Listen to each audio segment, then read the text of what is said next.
tarde. Boa tarde. A intervenção na segurança do Rio. Os Conselhos da República e da Defesa Nacional aprovam o decreto federal. Líderes da oposição na Câmara e no Senado se abstêm. No Congresso, a primeira votação é hoje à noite. Já com o decreto em vigor, o Rio enfrentou uma rebelião de 18 horas e chegou ao fim essa madrugada. A negociação não teve participação do interventor General Braga Neto. Violência no Ceará. Uma força-tarefa desembarca no estado depois da morte de 2 chefes de facções criminosas. E ainda, a gente abre a edição de hoje falando da intervenção federal na segurança pública do Rio de Janeiro. A exoneração do ex-secretário da pasta, Roberto Sá, foi publicada hoje. O fim de semana foi marcado por mais violência. Uma rebelião de presos que fizeram 18 pessoas reféns durante horas. A reportagem é de Renata Capucci. Nas imagens dessa manhã, tranquilidade que contrasta com a tensão da noite de ontem. A câmera do helicóptero da PM flagrou detentos andando pelo pátio da cadeia Milton Dias Moreira. A rebelião começou no início da tarde deste domingo, depois de uma tentativa de fuga. O batalhão de choque e o grupamento de intervenção tática foram chamados. O motim foi no mesmo dia em que a Secretaria de Administração Penitenciária havia decretado alerta máximo em 54 cadeias do estado, justamente por conta do risco de represálias dos presos depois do anúncio da intervenção federal no Rio. Em Brasília, enquanto a rebelião ainda estava acontecendo, o ministro da Justiça, Torquato Jardim, disse que esse tipo de reação dentro dos presídios já era esperado. É natural que haja um desafio no primeiro momento, é natural que o crime organizado teste a capacidade de operação das forças federais. Haverá tentativas, certamente haverá tentativa, mas nós, acredito eu, estejamos preparados. Dos 18 reféns, 8 eram agentes penitenciários e 10 presos. 3 detentos foram baleados. O estado de saúde deles é estável. A rebelião só terminou no início da madrugada de hoje, depois de 6 horas de negociações. Armas e uma granada foram encontradas com os presos. Em nota, o Comando Militar do Leste informou que o fim do motim foi coordenado pela PM e pela Secretaria de Administração Penitenciária e que qualquer medida direta usando o decreto de intervenção seria inoportuna, já que ainda há uma votação no Congresso. O Comando Militar do Leste informou ainda que o general Braga Neto, nomeado interventor na segurança do estado, acompanhou o desenrolar da rebelião. O decreto federal que definiu a intervenção está em vigor desde sexta-feira, quando foi publicado, mas ainda não foi divulgado nenhum plano de ação aqui no Rio. O governador Luiz Fernando Pezão, do MDB, nos enviou uma mensagem de texto em que afirma que a área de segurança do estado está trabalhando em sintonia com a do general. Hoje foi publicada no Diário Oficial do Estado a exoneração do secretário de Segurança, Roberto Sá. O Comando Militar do Leste destacou ainda que há um outro responsável abaixo do ex-secretário para as decisões até que as medidas sejam anunciadas. A Secretaria de Segurança disse que, até agora, ninguém foi nomeado para o cargo. A gente viu imagens, de celular, logo no comecinho da reportagem, então, elas foram feitas pelos próprios presos. A SEAP, a Secretaria de Administração Penitenciária, não explicou como eles tinham telefones celulares dentro do presídio. Em Brasília, o presidente Michel Temer convocou pela manhã os Conselhos da República e da Defesa Nacional para explicar os motivos que levaram o governo a decretar a intervenção no Rio. A repórter Gioconda Brasil acompanhou, é com ela que a gente fala agora. Oi, Gioconda, boa tarde. Qual foi o resultado desse encontro?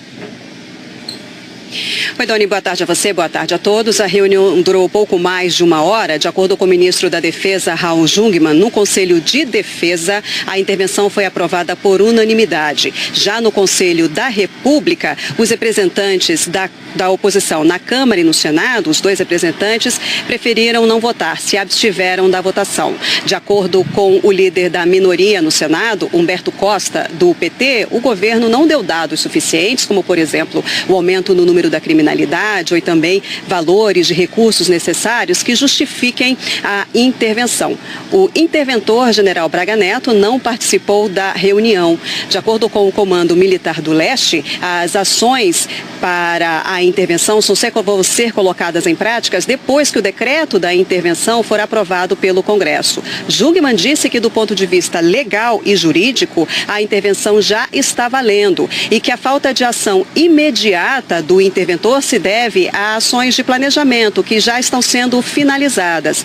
Para o ministro, não há vácuo na segurança pública do Rio e Jungmann também destacou que a ação do interventor será administrativa. Não vamos confundir a intervenção, que é um ato administrativo, por excelência, com ação militar, que é GLO.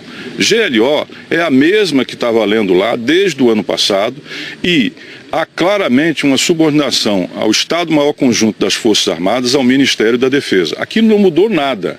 O que nós temos de novidade é uma intervenção federal numa parte do Executivo, ela é administrativa. Durante a reunião, o comandante do Exército, General Eduardo Vilas Boas, citou a possibilidade de medidas complementares para dar mais agilidade às ações de intervenção. Ele exemplificou, por exemplo, a expedição de mandados coletivos contra criminosos. Esses mandados não especificariam o número de uma casa ou o nome de uma rua em que a polícia estaria autorizada a entrar para fazer busca, apreensão ou até mesmo prender algum bandido. Esses mandados seriam mais abrangentes, trariam toda uma área, uma região. E dessa forma, os militares teriam mais liberdade de movimentação para caçar os bandidos que se escondem de casas em casas para fugir da polícia. Na reunião também foi dito que assim que o planejamento estiver ampliado e adaptado, dinheiro para as ações de intervenção já estará disponível. De acordo com o ministro da Fazenda, Henrique Meirelles, esses recursos serão remanejados entre as áreas. Doni e Sandra. Obrigado, Gioconda, pelas informações. Sandra. Olha, o decreto de intervenção lá no Rio precisa ser aprovado pelo Congresso. A primeira votação na Câmara está prevista para hoje à noite, então a gente vai para lá falar com Zileide Silva, que acompanha tudo. Zileide, a que horas está marcada essa sessão? Oi, Sandra. Oi, Doni. Boa tarde a todos. Olha, a sessão está marcada para as 7 da noite e para ser aprovado o decreto precisa da maioria simples dos votos aqui na Câmara. Agora, para ter votação é necessária a presença de pelo menos 257 deputados. Alguns líderes governistas já estão aqui na Câmara, aqui na Casa, e há uma divisão. Para alguns, vai ter quórum e vai ter votação ainda hoje. Outros acham que não. Já que a oposição já disse que vai votar contra o projeto e promete estender as discussões, esses líderes acham que a votação só deve acontecer amanhã. Mas todos dizem que a votação e a aprovação amanhã vai ser tranquila e aí o decreto segue para o Senado. Agora, há um entendimento dos técnicos aqui da Câmara de que o texto do decreto não pode ser mudado, não pode ser alterado pelos parlamentares. Sandra, Doni. Ok, Zileide, a gente tem mais informações sobre essa sessão, né, Doni? Exatamente, Sandra. A gente continua em Brasília porque o presidente da Câmara, o deputado Rodrigo Maia, deve fazer um discurso forte em defesa da intervenção na área de segurança no Rio de Janeiro, na abertura da sessão de hoje à noite. A André Sadi tem os detalhes pra gente. Oi, Sadi, boa tarde. O que é que ele deve falar? Oi, Doni, Sandra, boa tarde para vocês, boa tarde a todos. Olha, ele vai dizer que é urgente e necessária essa intervenção no Rio de Janeiro, porque o governo do estado perdeu as condições de cuidar da segurança pública. Em outro trecho que eu separei aqui, eu vou ler, abre aspas, o Rodrigo Maia dirá assim: estamos numa guerra contra o crime, nossa arma é a Constituição e a nossa missão é defender a democracia, dando ao Estado os poderes excepcionais previstos na Constituição para assegurar a manutenção da ordem e do Estado democrático de direito. Fecha aspas.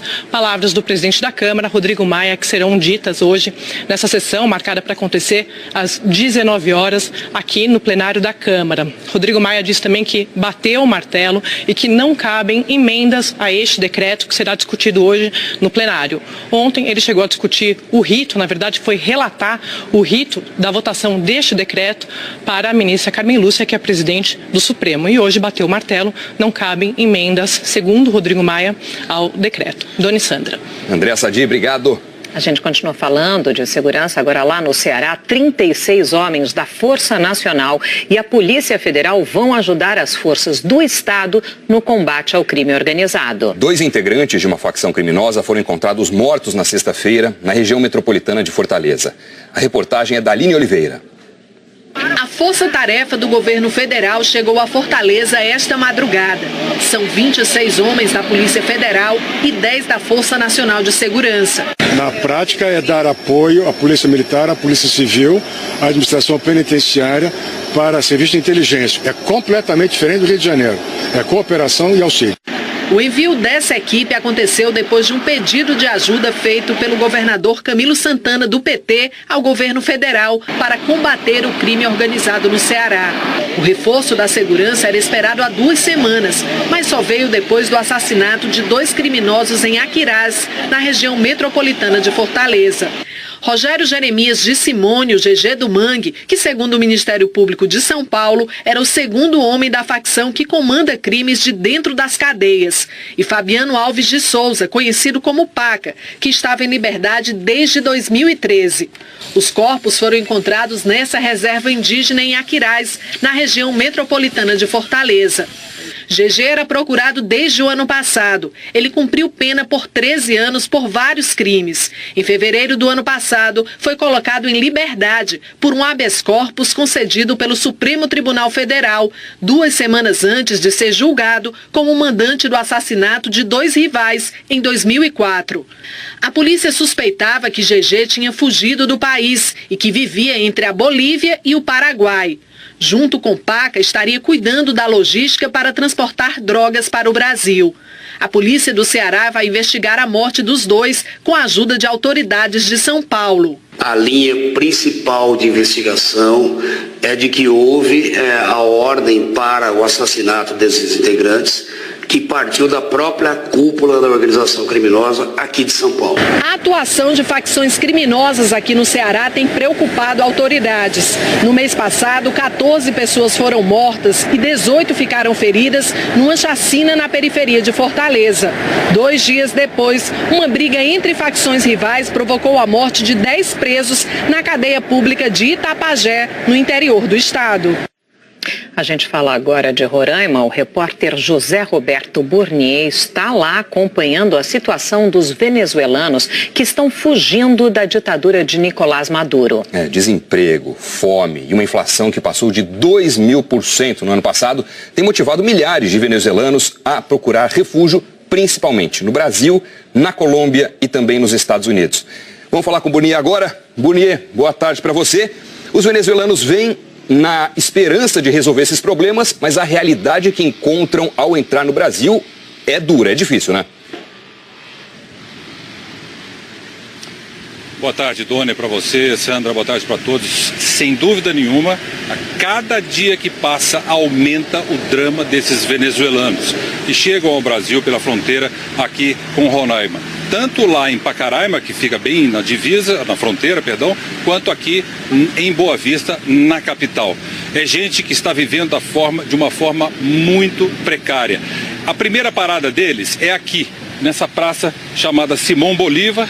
Veja só, tem muita gente aqui, mas à noite tem muito mais. É que agora vários saíram para tentar conseguir um emprego, um trabalho temporário, ou então eles ficam nos faróis lavando para-brisa de automóveis para conseguir alguma coisa para comer. A situação é muito precária. E no meio dessa situação toda aqui, a gente encontrou outro problema grave, que são as mulheres venezuelanas que estão esperando bebê. Para vocês terem uma ideia, em janeiro do ano passado, a maternidade aqui de Boa Vista fez 12 partos em venezuelanas. E em janeiro deste ano, foram 150 partos, ou seja, 5 em média por dia. De acordo também com a Polícia Federal, já cruzaram a fronteira do Brasil aqui por Roraima 18 mil venezuelanos só em janeiro e fevereiro deste ano.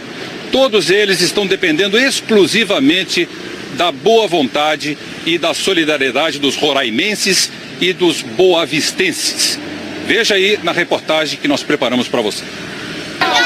Enquanto a prometida ajuda humanitária do governo federal não vem, o drama dos imigrantes venezuelanos só aumenta. Por dia, cerca de 800 moradores do país vizinho cruzam a fronteira com o Brasil pelo município de Pacaraima, no noroeste de Roraima. Parte vive provisoriamente nas ruas ou num abrigo improvisado. Outros, sem dinheiro, vão a pé para a capital Boa Vista tentar começar uma vida nova. São 220 quilômetros enfrentando a fome, a sede, o sol de 35 graus e o cansaço.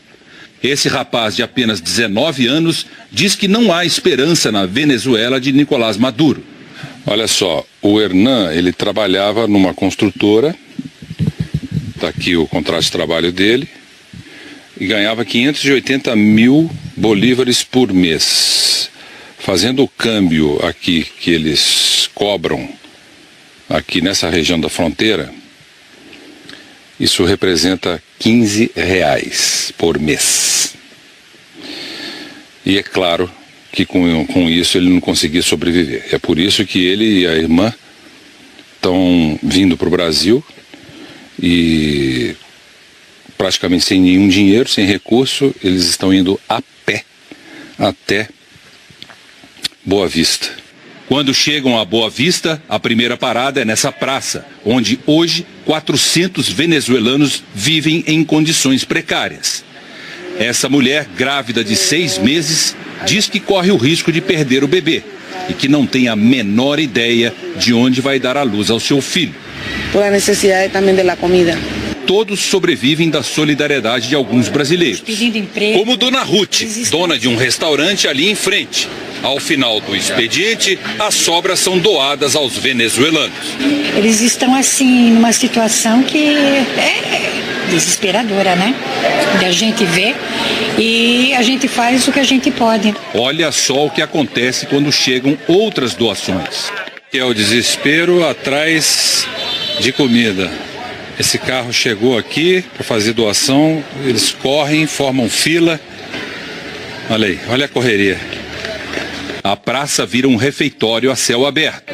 Já vai. Há comida para todo o mundo há comida. Pero vamos a colaborar. O agradecimento vem na forma de reza. Que provê, Senhor, sempre alimento, Senhor, a esta multidão, Senhor. As crianças são as primeiras da longa fila.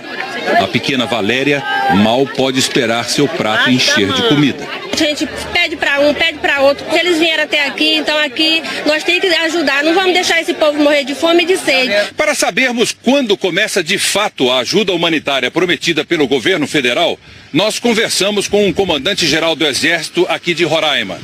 Ele disse que 30 militares da Força Nacional de Segurança já estão na fronteira, mas que a operação prevista pelo decreto de emergência social, assinado pelo presidente Temer, só deve começar na quinta-feira. O venezuelano, ao chegar, ele vai ser cadastrado, ele vai ser identificado. Se houver necessidade de algum tratamento de saúde, vai ser estabelecido lá o hospital de campanha da Força Aérea e de lá trazido para Boa Vista ou não. O interesse maior é mantê-lo na fronteira por intermédio da ajuda e aí ele não viria para a nossa cidade de Boa Vista. Hoje, o diretor-geral da Polícia Federal, Fernando Segovia, deve dar explicações ao Supremo Tribunal Federal sobre a declaração que deu à agência Reuters, indicando que a tendência é arquivar o inquérito que apura se o presidente Michel Temer beneficiou alguma empresa no decreto que renovou as concessões no Porto de Santos. Vamos lá para Brasília para falar com Flávia Alvarenga, que está acompanhando tudo lá. Flávia, boa tarde para você. Já tem horário previsto para esse encontro? Oi, Sandra, boa tarde a todos. Já tem sim. Esse encontro vai ser às 5 horas da tarde no gabinete do ministro Luiz Roberto Barroso, que é o relator do inquérito que investiga o presidente Michel Temer aqui no Supremo. Fernando Segovia foi intimado a dar explicações depois de dar essa entrevista, onde sinalizou que esse inquérito pode ser arquivado. A Polícia Federal investiga se a edição de um decreto pelo presidente Temer, que trata da prorrogação dos contratos contratos de concessão na área do Porto de Santos beneficiou a empresa Rodrimar. O diretor da Polícia Federal disse nessa entrevista que, na opinião dele, as investigações não confirmaram o pagamento de propina pela empresa. Depois que essa entrevista foi publicada, a repercussão foi grande. Entidades de classe de delegados da Polícia Federal criticaram as manifestações. O ministro Barroso intimou Fernando Segovia e, no despacho, alegou que o inquérito não foi concluído. Existem diligências pendentes e que, portanto, não pode haver comentários a respeito dessa investigação. Fernando Segovia disse que foi mal interpretado. Sandra Idoni. Ok, Flávio, obrigada. Depois de 2 anos de queda, a economia brasileira fechou 2017 com um crescimento de pouco mais de 1%, de acordo com o índice do Banco Central para medir a atividade econômica, o IBC-BR. O Produto Interno Bruto, que é o índice oficial, vai ser divulgado pelo IBGE no início do mês que vem. O IBC-BR do mês de dezembro também apresentou elevação, 1,41%. Para muita gente, esta é a primeira segunda-feira útil do ano. É a chance de dar um novo rumo na carreira e deixar para trás o fantasma do desemprego. A reportagem é de Alberto Gaspar, de São Paulo. Época de retomar a busca por solução para um problema que, no caso de Gabriele, já dura 1 ano. Ela está desempregada. Giovana, que disputa com ela e o restante da sala uma vaga de recepcionista, até está trabalhando, mas sem registro. Estou procurando um emprego com mais benefício, registrado, né? Para ter mais segurança. Na faixa dos 20 anos, as duas trabalham desde a adolescência. Já trabalhei de recepcionista, já trabalhei de vendedora, de telemarketing. São 44 vagas em empresa grande, que no ano passado, nesta mesma época, ofereceu só 30, segundo a agência de empregos. Para as próximas semanas e meses, as agências de emprego detectam que o mercado pode melhorar ainda um pouco mais. Dizem até que, passado o carnaval, outros eventos específicos deste ano podem ajudar. A Copa do Mundo, por exemplo, mesmo acontecendo longe daqui. Ano de Copa, ele reaquece a economia, né? Então, as empresas produzem mais, exigem mais festas. Nós mesmos já estamos trabalhando com algumas empresas que vão abrir vagas especificamente para a Copa do Mundo. O diretor desta outra agência diz que a situação pode melhorar, inclusive para muita gente com menos qualificação e que acabava excluída de vagas menos exigentes. As pessoas ficaram muito tempo desempregadas e elas começaram a passar a aceitar cargos e salários menores. Com o mercado retomando, a tendência é que fique mais fácil a pessoa se recolocar e ela consiga um emprego mais rapidamente. Essa é a esperança do Fagner, engenheiro formado, desempregado há 2 anos, fazendo bicos em serviços de manutenção. Ele até tem uma esperança pós-carnaval, mas se queixa dos salários oferecidos para a função que ele pode exercer. Tem profissionais aí hoje em dia que estão saindo de suas funções aí com proventos de 4 a 5 mil e estão aceitando por 1.500 a 2. Bom, enfim, boa sorte aí para você. Muito obrigado, para nós todos. Boa sorte. Um 2018 diferenciado, né? É isso aí. Tomara. Tomara.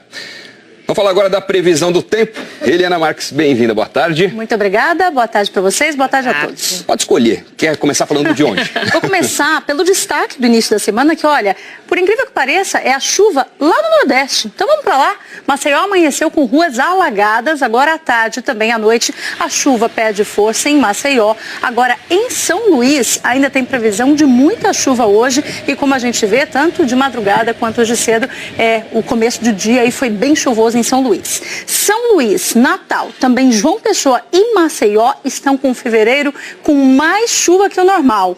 E no norte do Brasil, foi o Rio Acre que transbordou hoje cedo. Segundo o Serviço Geológico do Brasil, a tendência é de subir ainda mais. O dia também começou com chuva entre o centro-oeste e o sul do país. A gente vê nuvens carregadas, né? Aliás, o dia está nublado, está chuvoso e tem risco de chuva forte nessa área que a gente vê em azul aqui, olha, pegando o sul de Mato Grosso do Sul, pegando o oeste da região sul. E lá em Mato Grosso do Sul, nessa área aí, Ponta Porã, fica pertinho da fronteira com o Paraguai, que além da chuva, o dia começou frio. Olha, os camelôs tiraram cobertores para serem vendidos. Tá faltando sudeste aí, né? Faltando sudeste. Vamos falar daqui então. Aqui também tem previsão de chuva em quase toda a região, como a gente vê aqui. Olha, é uma chuva que pode ser forte aqui em São Paulo, no Rio de Janeiro, em Belo Horizonte, mas é uma chuva de curta duração, é a tal pancada de chuva de verão, né? Agora, quem está fora da área de chuva aqui no Brasil e tem sol a tarde toda, a gente fala aqui dessa área que está pegando Roraima e também dessa outra que pega parte de Minas, da Bahia e também do Espírito Santo, inclusive Vitória. Em Curitiba, máxima de 24 graus, em Brasília 26, aqui em São Paulo 28 graus, em Fortaleza 29, Fortaleza pode ter bastante chuva hoje também e em Belém máxima de 31 graus. Em Porto Alegre, em Cuiabá e em Salvador, máximas aí chegando aos 32 graus, Boa Vista com 34, sem chuva, bastante sol e no Rio de Janeiro, olha só, máxima de 35 graus, essa chuva aqui pode ser forte também, mas não é para todo mundo não, pega um ou outro bairro lá do Rio de Janeiro, mas pode ser chuva forte. Eliana, dá um spoiler pra gente, como é que deve ser o resto da semana? Não estraga não. Então, pois é, a gente tem a volta da chuva se concentrando em algumas áreas que semanas atrás foram bem castigadas, olha só, essa região aqui pegando Belo Horizonte, passando por Brasília, Brasília já precisa de chuva, né? Aqui norte de Mato Grosso, também se concentrando entre o extremo leste do Amazonas, principalmente Pará, Amapá, Tocantins e o Nordeste ainda continua com muita chuva aqui, olha, entre Maranhão, Piauí e o interior aqui do Ceará. Temperaturas agora, já que vocês perguntaram, essas não tem muitas oscilações não, mas chuva a gente vê aí que a gente vai falar muito dela ainda nos próximos dias. Ok, então. Bom? Obrigada. Uma boa semana. Tchau, você também. O vulcão Sinabung, na Indonésia, está em erupção e lançou 5.000 metros de uma nuvem, uma coluna de fumaça. As cinzas seguiram em direção de cidades no norte da ilha de Sumatra. Nos últimos dias, 30.000 pessoas tiveram que sair de casa por precaução. O vulcão Sinabung está ativo há 8 anos. Dônio, houve essa. Uma pesquisa feita durante 20 anos por uma universidade americana trouxe novidades sobre o hábito de comer salada. Veja os detalhes com Natália Ariede, aqui de São Paulo. O Bernardo tem só 3 anos e já sabe o que faz bem para a saúde. Você gosta de escarola? Sim. E de alface? Não. Brócolis? Sim. E não é só ele. Em quase todas as sacolas tem verde. E sempre pelo mesmo motivo. Eu gosto. É uma coisa que a salada me faz bem. A gente come tanta porcaria, né? Então, de vez em quando é bom comer alguma coisa mais saudável. E elas também podem influenciar no funcionamento de um outro órgão muito importante. Um estudo mostra que consumir uma porção de folhas verdes por dia pode adiar em até 11 anos o envelhecimento do cérebro. Um benefício que a gente planta agora para colher lá no futuro. Uma pesquisa publicada na revista Medical Neurology nos Estados Unidos acompanhou um grupo de 960 pessoas por um período de 20 anos e concluiu que aqueles que mais preservaram a memória e outras habilidades de raciocínio foram os que consumiam mais alimentos verdes. Para os neurologistas, há uma relação direta entre se alimentar bem e envelhecer bem. Os alimentos são espinafre, couve e grãos e alface. Aqueles que em 2004 tinham um consumo um pouco maior de alguns vegetais, especialmente verdes escuros, com caule ou grãos, em 2017 tinham um menor desenvolvimento de demência do que quem consumia menos estes alimentos. No prato do Armando, o verde predomina e não é de hoje. Como bastante espinafre, brócolis, couve-flor, bom, couve-flor não é verde, mas couve-flor também, qualquer vegetal, vagem, tudo que é verde. A alimentação já há muitos anos é bastante verdura, saladas. Se eu for resolver em uma frase, eu diria, cuida bem do seu corpo. O que você faz com o seu corpo aos 40, 50 anos de idade vai influenciar o que acontece com o teu cérebro, o que pode acontecer daqui 20, 30 anos. Já estão abertas as inscrições para o novo FIES, o Fundo de Financiamento Estudantil, que oferece crédito para cursos em universidades privadas. 155.000 vagas estão disponíveis. A principal novidade desse ano é que estudantes com renda de até 3 salários mínimos podem fazer o financiamento sem juros. Acima desse valor, as taxas serão definidas pelo banco onde for fechado o contrato. Pode se inscrever no programa quem fez o Enem desde 2010 e teve média igual ou superior a 450 pontos. O candidato também não pode ter zerado a redação. As inscrições serão feitas pela internet até o dia 23 de fevereiro e os resultados começam a sair no dia 5 de março. Para mais informações, é só acessar a nossa página na internet. A seguir, 2 atentados matam 32 pessoas na Rússia e Oriente Médio. O Estado Islâmico matou 27 combatentes xiitas num ataque no norte do Iraque. Os terroristas armaram uma emboscada contra a milícia xiita, que fazia operações para desmantelar células adormecidas do Estado Islâmico. Em dezembro, o governo iraquiano declarou vitória sobre os terroristas depois de 3 anos de conflito. Autoridades americanas alertaram que, apesar do Estado Islâmico ter perdido território, o grupo ainda tem capacidade de fazer ataques violentos como o de agora. E o Estado Islâmico também reivindicou a autoria do ataque a uma igreja na Rússia. 5 pessoas morreram e 5 ficaram feridas, 2 delas em estado grave. Um homem armado com uma faca e um rifle abriu fogo contra os fiéis que saíam de uma igreja ortodoxa ontem na cidade de Kislyar, na região do Daguestão. O padre disse que conseguiu evitar mais mortes porque trancou a porta da igreja. Policiais mataram o atirador no local. Ele foi identificado como Khalil Kalilov, de 22 anos, morador da região. O Daguestão, uma república que fica no sul da Rússia, tem maioria muçulmana e uma minoria cristã. Em 2015, o grupo Estado Islâmico declarou ter uma célula terrorista na região e reivindicou ataques feitos contra a polícia. A queda do avião iraniano ontem, com 65 pessoas a bordo, é um enigma, segundo o governo do país. O ministro das Estradas e Desenvolvimento Urbano disse que não se sabe nada até agora sobre o incidente. A TV estatal iraniana, citando uma autoridade local, chegou a dizer que os destroços tinham sido encontrados na região central do Irã. Mas logo depois, as autoridades de aviação divulgaram que não poderiam confirmar essa informação. O Irã pediu ajuda da Europa e da China com imagens de satélite. O avião desapareceu dos radares ontem, 50 minutos depois de decolar de Teherã. A suspeita é que ele tenha caído numa região montanhosa e que ninguém tenha sobrevivido. Espero que sim. Obrigada. Para hoje termina aqui. Você acompanha outras notícias no Jornal Nacional. Uma boa tarde. Até amanhã. Tchau. Para rever as reportagens exibidas hoje, é só ir ao Globoplay. Uma ótima tarde para você. Amanhã a gente se vê. A atuação de facções criminosas aqui no Ceará tem preocupado autoridades. No mês passado, 14 pessoas foram mortas e 18 ficaram feridas numa chacina na periferia de Fortaleza. 2 dias depois, uma briga entre facções rivais provocou a morte de 10 presos na cadeia pública de Itapajé, no interior do estado. A gente fala agora de Roraima. O repórter José Roberto Burnier está lá acompanhando a situação dos venezuelanos que estão fugindo da ditadura de Nicolás Maduro. Desemprego, fome e uma inflação que passou de 2.000% no ano passado tem motivado milhares de venezuelanos a procurar refúgio, principalmente no Brasil, na Colômbia e também nos Estados Unidos. Vamos falar com o Burnier agora. Burnier, boa tarde para você. Os venezuelanos vêm na esperança de resolver esses problemas, mas a realidade que encontram ao entrar no Brasil é dura, é difícil, né?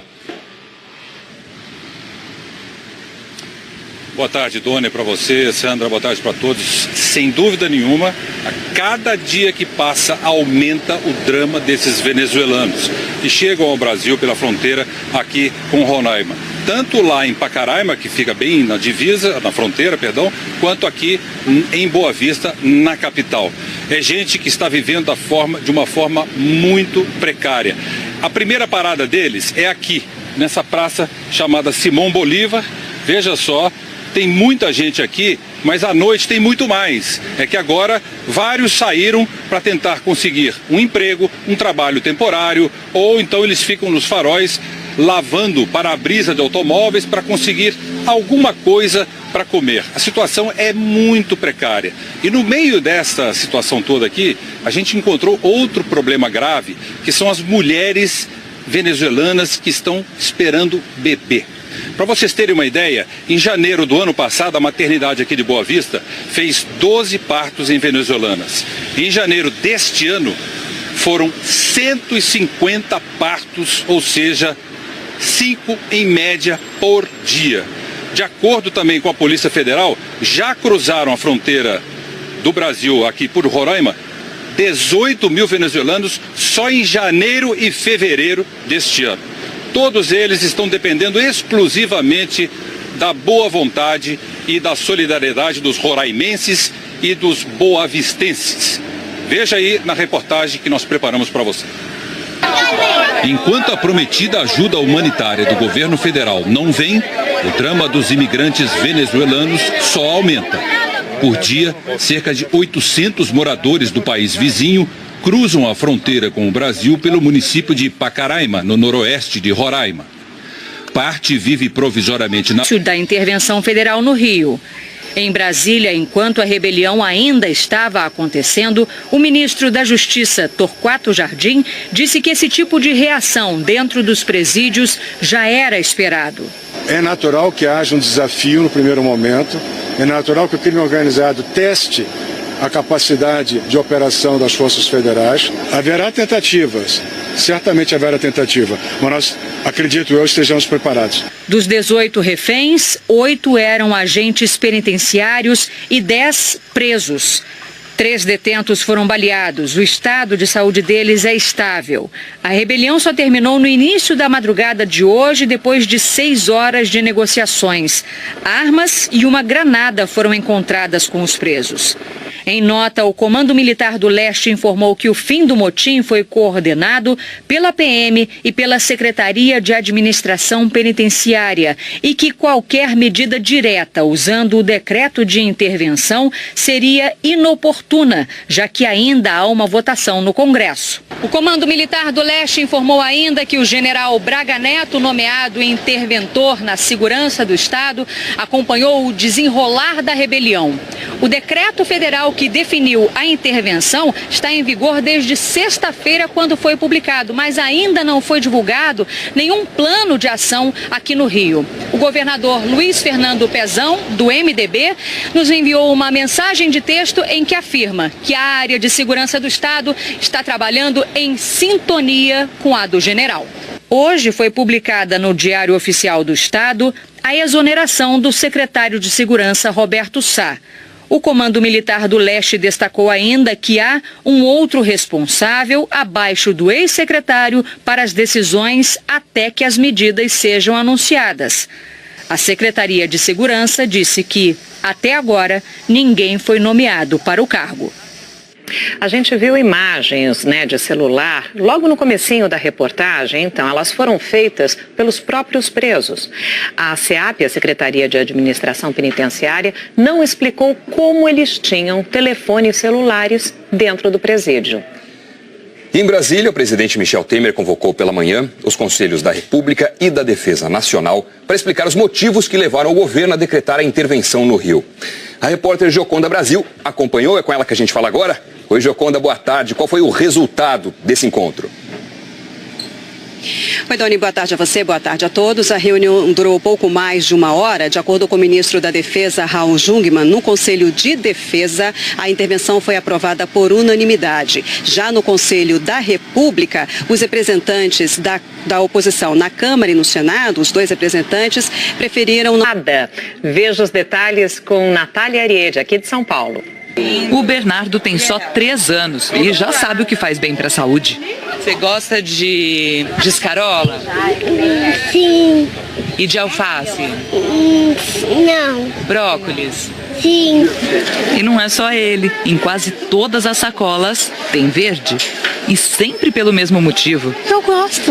É uma coisa que a salada me faz bem. A gente come tanta porcaria, né? Então, de vez em quando é bom comer alguma coisa mais saudável. E elas também podem influenciar no funcionamento de um outro órgão muito importante. Um estudo mostra que consumir uma porção de folhas verdes por dia pode adiar em até 11 anos o envelhecimento do cérebro. Um benefício que a gente planta agora para colher lá no futuro.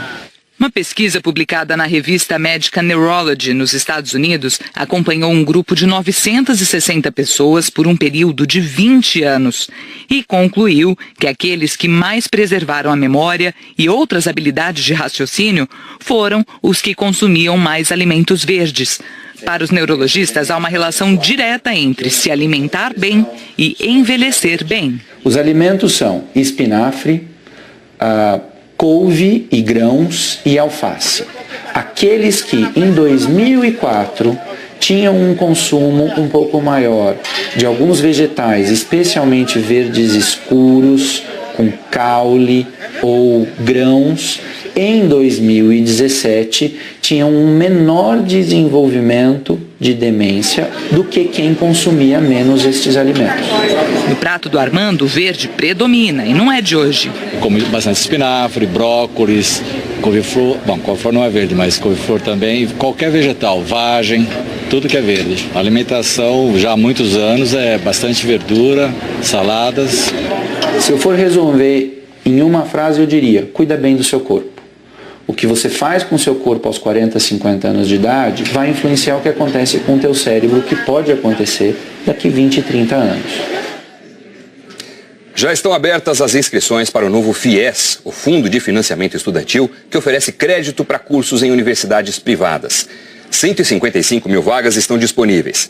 A principal novidade desse ano é que estudantes com renda de até 3 salários mínimos podem fazer o financiamento sem juros. Acima desse valor, as taxas serão definidas pelo banco onde for fechado o contrato. Pode se inscrever no programa quem fez o Enem desde 2010 e teve média igual ou superior a 450 pontos. O candidato também não pode ter zerado a redação. As inscrições serão feitas pela internet até o dia 23 de fevereiro e os resultados começam a sair no dia 5 de março. Para mais informações... Giovana, que disputa com ela e o restante da sala uma vaga de recepcionista, até está trabalhando, mas sem registro. Estou procurando um emprego com mais benefício, registrado, né? Para ter mais segurança. Na faixa dos 20 anos, as duas trabalham desde a adolescência. Já trabalhei de recepcionista, já trabalhei de vendedora, de telemarketing. São 44 vagas em empresa grande, que no ano passado, nesta mesma época, ofereceu só 30, segundo a agência de empregos. Para as próximas semanas e meses, as agências de emprego detectam que o mercado pode melhorar ainda um pouco mais. Dizem até que, passado o carnaval, outros eventos específicos deste ano podem ajudar. A Copa do Mundo, por exemplo, mesmo acontecendo longe daqui.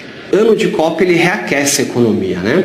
Então, as empresas produzem mais, exigem mais festas. Nós mesmos já estamos trabalhando com algumas empresas que vão abrir vagas especificamente para a Copa do Mundo. O diretor desta outra agência diz que a situação pode melhorar, inclusive para muita gente com menos qualificação e que acabava excluída de vagas menos exigentes. As pessoas ficaram muito tempo desempregadas e elas começaram a passar a aceitar cargos e salários menores. Com o mercado retomando, a tendência é que fique mais fácil a pessoa se recolocar e ela consiga um emprego mais rapidamente. Essa é a esperança do Fagner, engenheiro formado, desempregado há 2 anos, fazendo bicos em serviços de manutenção. Ele até tem uma esperança pós-carnaval, mas se queixa dos salários oferecidos para a função que ele pode exercer. Tem profissionais aí hoje em dia que estão saindo de suas funções aí com proventos de 4 a 5 mil e estão aceitando por 1.500 a 2. Bom, enfim, boa sorte aí para você. Muito obrigado, para nós todos. Boa sorte. Um 2018 diferenciado, né? É isso aí. Tomara. Tomara.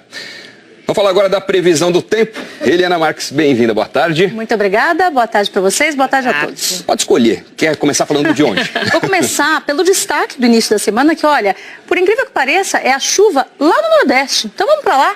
Maceió amanheceu com ruas alagadas, agora à tarde, também à noite, a chuva perde força em Maceió. Agora, em São Luís, ainda tem previsão de muita chuva hoje e como a gente vê, tanto de madrugada quanto hoje cedo, o começo do dia aí foi bem chuvoso em São Luís. São Luís, Natal, também João Pessoa e Maceió estão com fevereiro com mais chuva que o normal. E no norte do Brasil, foi o Rio Acre que transbordou hoje cedo. Segundo o Serviço Geológico do Brasil, a tendência é de subir ainda mais. O dia também começou com chuva entre o centro-oeste e o sul do país. A gente vê nuvens carregadas, né? Aliás, o dia está nublado, está chuvoso e tem risco de chuva forte nessa área que a gente vê em azul aqui, olha, pegando o sul de Mato Grosso do Sul. O IBC-BR, o Produto Interno Bruto, que é o índice oficial, vai ser divulgado pelo IBGE no início do mês que vem. O IBC-BR do mês de dezembro também apresentou elevação, 1,41%. Para muita gente, esta é a primeira segunda-feira útil do ano. É a chance de dar um novo rumo na carreira e deixar para trás o fantasma do desemprego. A reportagem é de Alberto Gaspar, de São Paulo. Época de retomar a busca por solução para um problema que, no caso de Gabriele, já dura um ano. Ela está desempregada. Giovana, que disputa com ela e o restante da sala uma vaga de recepcionista, até está trabalhando, mas sem registro. Estou procurando um emprego com mais benefício, registrado, né? Ter mais segurança. Na faixa dos 20 anos, as duas trabalham desde a adolescência. Já trabalhei de recepcionista, já trabalhei de vendedora, de telemarketing. São 44 vagas em empresa grande, que no ano passado, nesta mesma época, ofereceu só 30, segundo a agência de empregos. Para as próximas semanas e meses, as agências de emprego detectam que o mercado pode melhorar ainda um pouco mais. Dizem até que, passado o carnaval, outros eventos específicos deste ano podem ajudar. A Copa do Mundo, por exemplo, mesmo acontecendo longe daqui. Ano de Copa, ele reaquece a economia, né? Então, as empresas produzem mais, exigem mais festas. Nós mesmos já estamos trabalhando com algumas empresas que vão abrir vagas especificamente para a Copa do Mundo. O diretor desta outra agência diz que a situação pode melhorar, inclusive para muita gente com menos qualificação e que acabava excluída de vagas menos exigentes. As pessoas ficaram muito tempo desempregadas e elas começaram a passar a aceitar cargos e salários menores. Com o mercado retomando, a tendência é que fique mais fácil a pessoa se recolocar e ela consiga um emprego mais rapidamente. Essa é a esperança do Fagner, engenheiro formado, desempregado há 2 anos, fazendo bicos em serviços de manutenção. Ele até tem uma esperança pós-carnaval, mas se queixa dos salários oferecidos para a função que ele pode exercer. Tem profissionais aí hoje em dia que estão saindo de suas funções aí com proventos de 4 a 5 mil e estão aceitando por 1.500 a 2. Bom, enfim, boa sorte aí para você. Muito obrigado, para nós todos. Boa sorte. Um 2018 diferenciado, né? É isso aí. Tomara. Tomara. Vamos falar agora da previsão do tempo. Eliana Marques, bem-vinda, boa tarde. Muito obrigada, boa tarde para vocês, boa tarde a todos. Pode escolher, quer começar falando de onde? Vou começar pelo destaque do início da semana, que olha, por incrível que pareça, é a chuva lá no Nordeste. Então vamos para lá. Maceió amanheceu com ruas alagadas, agora à tarde, também à noite, a chuva perde força em Maceió. Agora, em São Luís, ainda tem previsão de muita chuva hoje e, como a gente vê, tanto de 4 cadeias do estado, justamente por conta do risco de represálias dos presos depois do anúncio da intervenção federal no Rio. Em Brasília, enquanto a rebelião ainda estava acontecendo, o ministro da Justiça, Torquato Jardim, disse que esse tipo de reação dentro dos presídios já era esperado. É natural que haja um desafio no primeiro momento, é natural que o crime organizado teste a capacidade de operação das forças federais. Haverá tentativas, certamente haverá tentativa, mas nós, acredito eu, estejamos preparados. Dos 18 reféns, 8 eram agentes penitenciários e 10 presos. 3 detentos foram baleados. O estado de saúde deles é estável. A rebelião só terminou no início da madrugada de hoje, depois de 6 horas de negociações. Armas e uma granada foram encontradas com os presos. Em nota, o Comando Militar do Leste informou que o fim do motim foi coordenado pela PM e pela Secretaria de Administração Penitenciária e que qualquer medida direta usando o decreto de intervenção seria inoportuna, já que ainda há uma votação no Congresso. O Comando Militar do Leste informou ainda que o general Braga Neto, nomeado interventor na segurança do Estado, acompanhou o desenrolar da rebelião.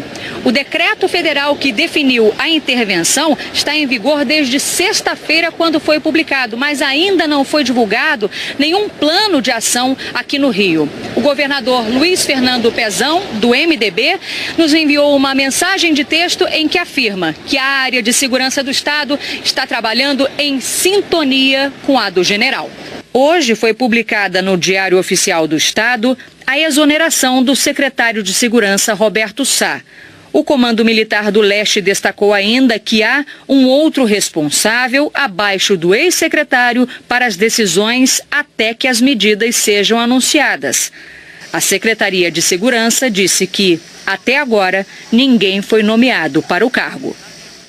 A gente viu imagens, de celular, logo no comecinho da reportagem, então elas foram feitas pelos próprios presos.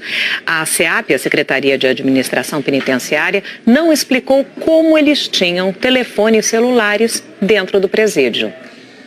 Em Brasília, o presidente Michel Temer convocou pela manhã os Conselhos da República e da Defesa Nacional para explicar os motivos que levaram o governo a decretar a intervenção no Rio. A repórter Gioconda Brasil acompanhou, é com ela que a gente fala agora. Oi, Gioconda, boa tarde. Qual foi o resultado desse encontro? Oi, Doni, boa tarde a você, boa tarde a todos. A reunião durou pouco mais de uma hora. De acordo com o ministro da Defesa, Raul Jungmann, no Conselho de Defesa, a intervenção foi aprovada por unanimidade. Já no Conselho... Quando chegam a Boa Vista, a primeira parada é nessa praça, onde hoje 400 venezuelanos vivem em condições precárias. Essa mulher, grávida de 6 meses, diz que corre o risco de perder o bebê e que não tem a menor ideia de onde vai dar à luz ao seu filho. Por a necessidade também da comida. Todos sobrevivem da solidariedade de alguns brasileiros. Como Dona Ruth, dona de um restaurante ali em frente. Ao final do expediente, as sobras são doadas aos venezuelanos.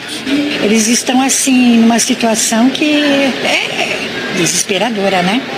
A gente vê e a gente faz o que a gente pode. Olha só o que acontece quando chegam outras doações. Que é o desespero atrás de comida. Esse carro chegou aqui para fazer doação, eles correm, formam fila. Olha aí, olha a correria. A praça vira um refeitório a céu aberto. Já vai. Há comida para todo o mundo há comida. Pero vamos a colaborar. O agradecimento vem na forma de reza. Que provê, Senhor, sempre alimento, Senhor, a esta multidão, Senhor. As crianças são as primeiras da longa fila. A pequena Valéria mal pode esperar seu prato encher de comida. A gente pede para um, pede para outro. Se eles vieram até aqui, então aqui nós temos que ajudar. Não vamos deixar esse povo morrer de fome e de sede. Para sabermos quando começa de fato a ajuda humanitária prometida pelo governo federal, nós conversamos com um comandante-geral do Exército aqui de Roraima. Ele disse que 30 militares da Força Nacional de Segurança já estão na fronteira, mas que a operação prevista pelo decreto de emergência social, assinado pelo presidente Temer, só deve começar na quinta-feira. O venezuelano, ao chegar, ele vai ser cadastrado, ele vai ser identificado. Se houver necessidade de algum tratamento de saúde, vai ser estabelecido lá o hospital de campanha da Força Aérea e de lá trazido para Boa Vista ou não. O interesse maior é mantê-lo na fronteira por intermédio da ajuda e aí ele não viria para a nossa cidade de Boa Vista. Hoje, o diretor-geral da Polícia Federal, Fernando Segovia, deve dar explicações ao Supremo Tribunal Federal sobre a declaração que deu à agência Reuters, indicando que a tendência é arquivar o inquérito que apura se o presidente Michel Temer beneficiou alguma empresa no decreto que renovou as concessões no Porto de Santos. Vamos lá para Brasília para falar com Flávia Alvarenga, que está acompanhando tudo lá. Flávia, boa tarde para você. Já tem horário previsto para esse encontro? Oi, Sandra, boa tarde a todos. Já tem sim. Esse encontro vai ser às 5 horas da tarde no gabinete do ministro Luiz Roberto Barroso, que é o relator do